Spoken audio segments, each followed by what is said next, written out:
It was early March, 1797. The road south of Philadelphia was still more mud than road, and the coach I was riding in was, I must confess, not especially well sprung. We lurched. The horses made their opinions known. Somewhere past Baltimore, I laid my head against the frame of the window, and I began to laugh quietly at what I was feeling.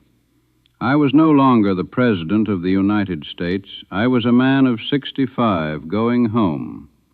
I thought about the seed orders I had been neglecting. I thought about my teeth.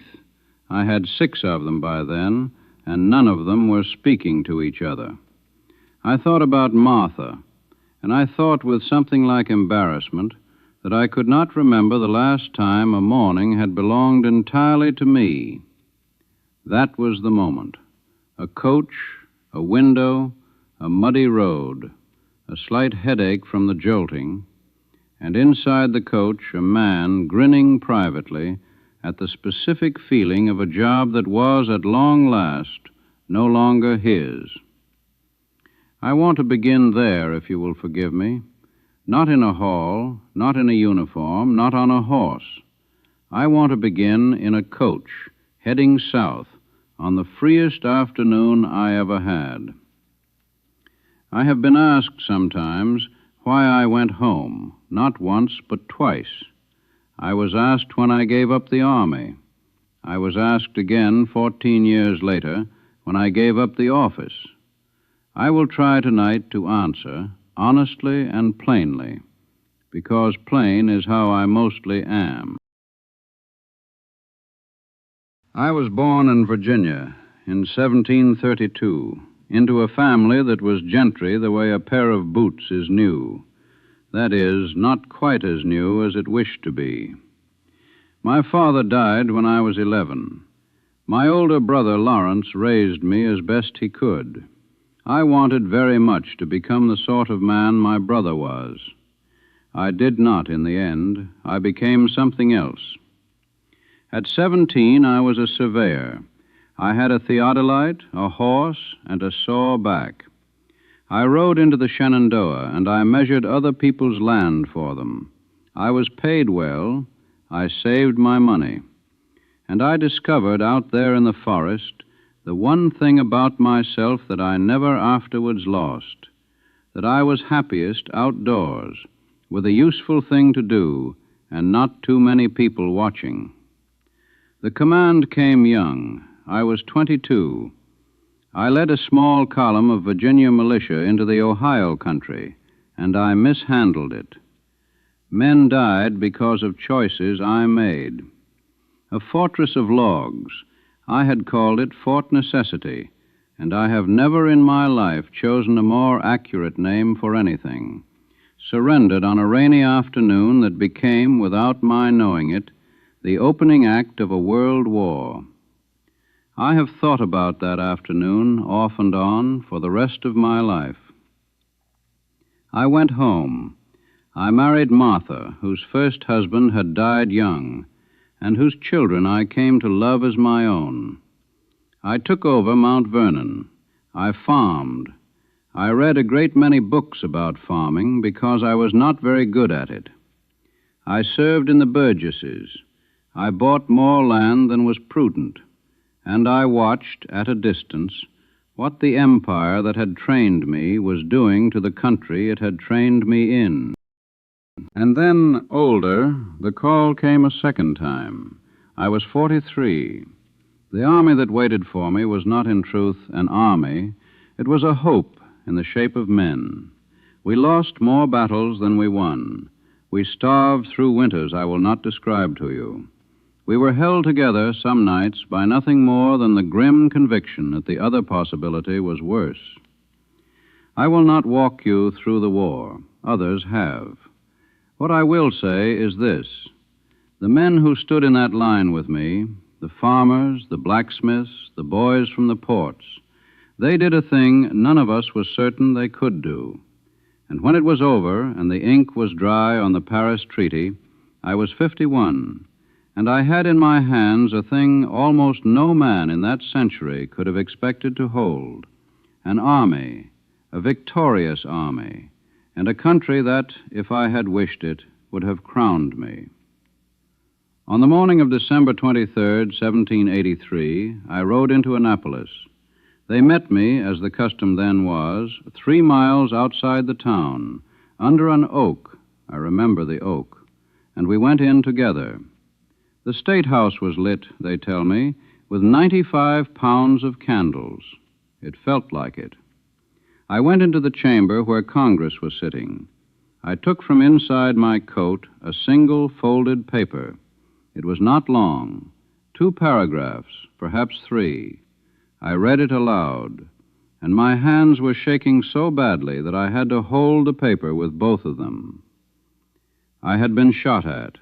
I had buried friends, and it was a quiet room in Maryland that made my hands shake.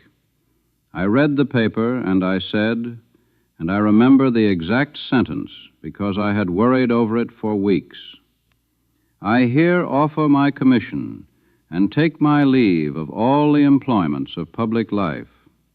And I went home. The king across the ocean, poor George, who had his own troubles, was told in London that I intended to do this thing. He said, reportedly, that if I did it, I should be the greatest man in the world. Mostly, I just wanted to go home. 14 years later, they asked me back. The country had made itself a constitution and was a little frightened of it, and they wanted a familiar face on the front of it. I accepted reluctantly.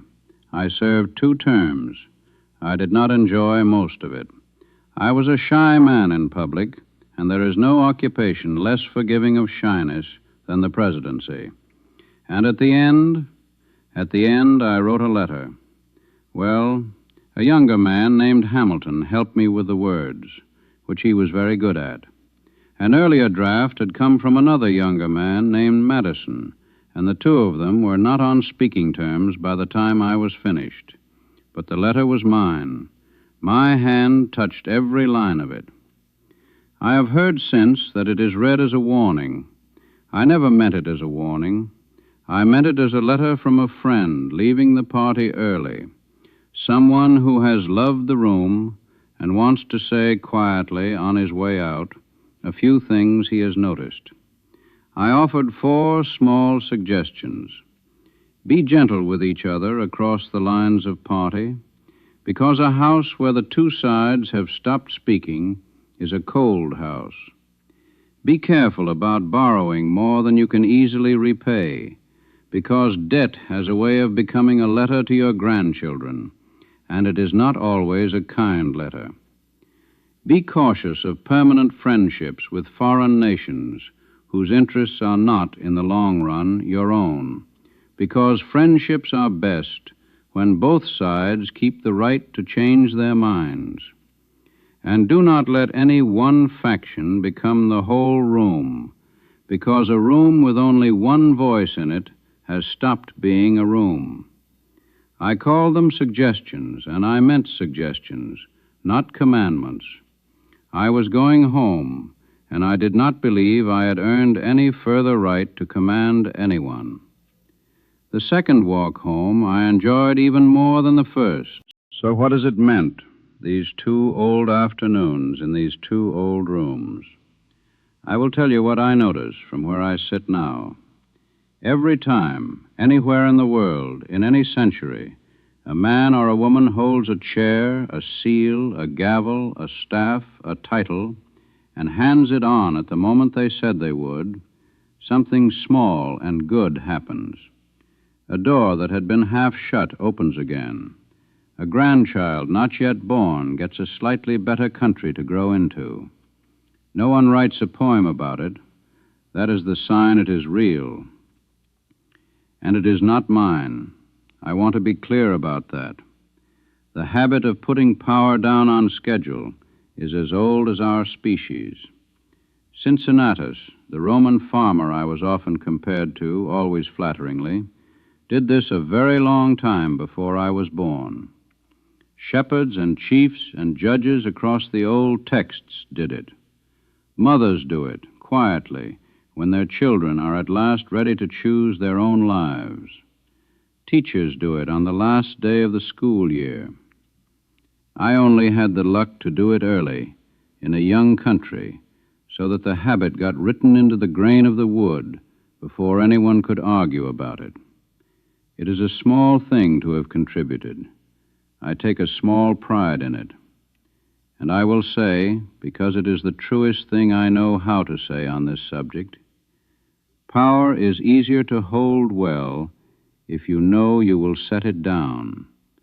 The grip loosens when the hand knows the table is coming. You listen more. You are kinder. You are less afraid of the person who will come after you, because you are part of how they come. That is what the 2 walks home taught me. I did not learn it early. I learned it the way most men learn anything useful, a little at a time, and mostly by being wrong first. Every age, and I do mean every age, is tempted by the man who will not leave. We know him. We know him from our own centuries, and I knew him from mine. He has held a useful thing for a long time. He has got very good at holding it. The room has come to assume he will stay. And a small voice inside him, which is not yet the voice of shame, but will become the voice of shame, begins to tell him that he is the only one who can really do this work. He is wrong. He is almost always wrong. But the voice is gentle, and it is flattering, and we are all, every one of us, susceptible to its flattery. I felt it myself, I should say. In Philadelphia, in the autumn of my second term, there were good people who wanted me to go again. Some were kind, and some were frightened, and some simply could not picture the chair without me sitting in it. And a part of me, I will not lie about this, a part of me wanted to be wanted that much. It would have been easier, I thought, than going back to the farm. We also know the quieter temptation, the one that does not come with a crown. The grown child we do not quite let become an adult. The project we hold a little too long because we are the only one who knows how the files are organized. The grudge we nurse because letting it go would feel like losing. The last word in an argument that ended an hour ago. These are all the same muscle. We recognize the feeling. We also recognize, if we are honest with ourselves, the moment when it is time. The shape of the temptation does not change. Neither does the shape of the answer, which is small and unglamorous. Go when it is time. Tell the truth to yourself about when it is time. Do not wait for the room to make you. The habit of putting things down, a chair, a title, a grudge, a last word, is the quiet freedom that makes every other kind of freedom possible. Mount Vernon, at dusk, in the year 1798. The light is going long over the Potomac. I am on the piazza, the long porch on the riverside, and Martha is sitting with me. There is a cup of tea cooling at my elbow. The dog, who belongs in theory to one of the grandchildren but has strong opinions about me, is asleep on the boards. The sycamore I planted as a younger man is enormous now. I talk to it sometimes. I do not admit to this. Nellie, Martha's granddaughter, raised here with us, is running across the lawn. She is chasing something that is not there. She falls. She laughs. She gets up.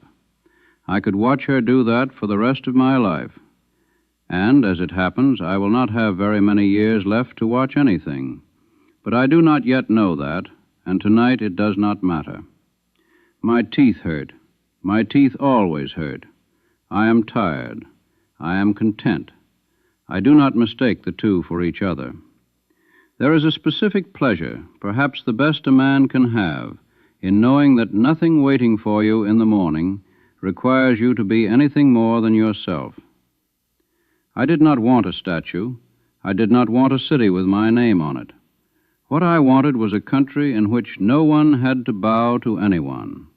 A country in which a girl like Nellie could grow up and choose her own trade.